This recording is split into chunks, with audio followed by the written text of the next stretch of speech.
Seattle, AP, the undercard to Washington's schedule wrapped up as expected, with another one-sided romp and another night where Dante Pettis left the stadium buzzing. Maybe it's finally time teams will start kicking away from Washington's record-setting punt returner. He's an awesome player. He really is, Fresno State coach Jeff Tedford said. Pettis had 4 touchdowns, including an NCAA record-tying 8th punt return touchdown for his career, and number 6 Washington finished off its lackluster non-conference slate with a 48-16 rout of Fresno State on Saturday night. Pettis had touchdown receptions of 4 and 7 yards in the first half, and a 73-yard TD pass from Jake Browning on the second play of the second half to give Washington 3-0, a 48-7 lead. But it was his 77-yard punt return late in the first quarter that put Pettis' name into another record book. It's kind of crazy, just because coming into college I never would have thought that was something I could do, Pettis said. I didn't even know I was going to be a punt returner, to be honest. Now that it's here, it's kind of crazy. Pettis caught a kick from Blake Cusick near the Washington sideline, shook one defender, hurdled another in the open field, and finally stepped through a last tackle attempt. Pettis also got a key downfield block from Miles Bryant to complete the return and give Washington a 27-0 lead. We punted the ball into the boundary and tried to pin him in, and he still got out of there, Tedford said. He is so slippery and has great balance and great speed, everything he does as a receiver as well. Pettis' return TD tied him with Antonio Perkins, Oklahoma, and Wes Welker, Texas Tech, for most in a college career. Pettis also tied the NCAA record for consecutive games with a punt return touchdown at 3.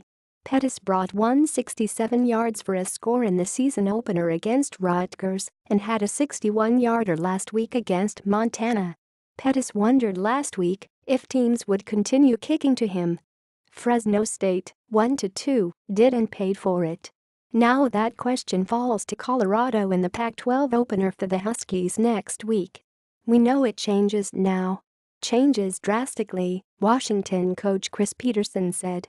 Aside from the punt return, Pettis also tied a career high with the 3 TD receptions and threw a 36-yard pass to Hunter Bryant on the first offensive play. He was the recipient of another nearly flawless night by Browning, as the Huskies' 27 first-quarter points was one off the school record. Browning was 19 of 22 passing for 255 yards and 4 touchdowns and a passer rating of 243.7. Myles Gaskin added touchdown runs of 28 and 7 yards, but Washington's running game remains a concern heading into Pac-12 play next week.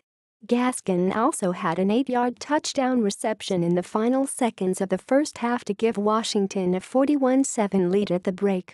If guys are going to pack in there, we're going to throw the ball, Petersen said. Jason Virgil had Fresno State's only touchdown on a 6-yard pass to Damari Scott late in the first half. But the Bulldogs were quickly overmatched, finishing off a brutal 2-week stretch of road games at Alabama and Washington. The takeaway: Fresno State, the Bulldogs can feel good about their defensive performance in the second half, even if it came against mostly backups for Washington. After Pettis' long TD early in the third quarter, the Bulldogs held Washington scoreless, forced 2 turnovers, and had a 4th down stand inside the 5.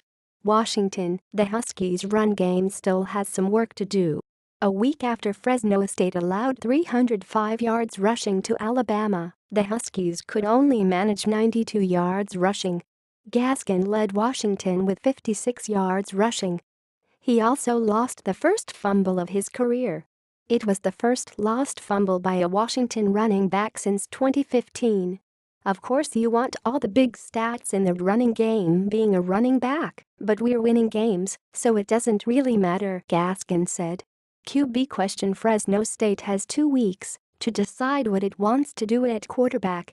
Virgil was 11 of 20 passes for 98 yards, while Oregon State transfer Marcus McMaryin came on in the second half and was 10 of 16 for 96 yards and added 23 yards rushing, albeit against mostly Washington's reserves.